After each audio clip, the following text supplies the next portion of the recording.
I am the Tofu Golem. Please enjoy the video. You're ready. Connect the controller to the console with USB or Bluetooth so settings save reliably. Press the Xbox button, navigate to Profile and System, then Settings.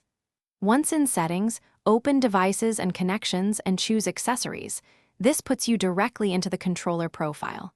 You'll see paired controllers. Select the exact device and press Configure. This first actionable step loads button mapping and trigger sensitivity options, so you can change binds. Once you're in the Accessories app. Either pick an existing profile or create a new custom profile, so changes are reversible. Select the button or input you want to change. The interface will prompt you to press the replacement control on the controller, so do that immediately. Make sure to test trigger and thumbstick dead zones and sensitivity while you're here, because those affect how a remapped button behaves in fast actions. Save the profile and assign it to that controller for immediate use. Save the profile and assign it to the controller, then test in a quick match or main menu to confirm binds feel right. If something feels off, switch back to the default or another profile using the Xbox button and reevaluate. This isolates mapping errors.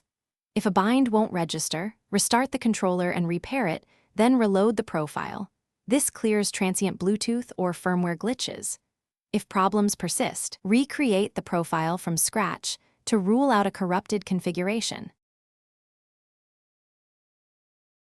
Thanks for watching. Consider subscribing if we helped you today.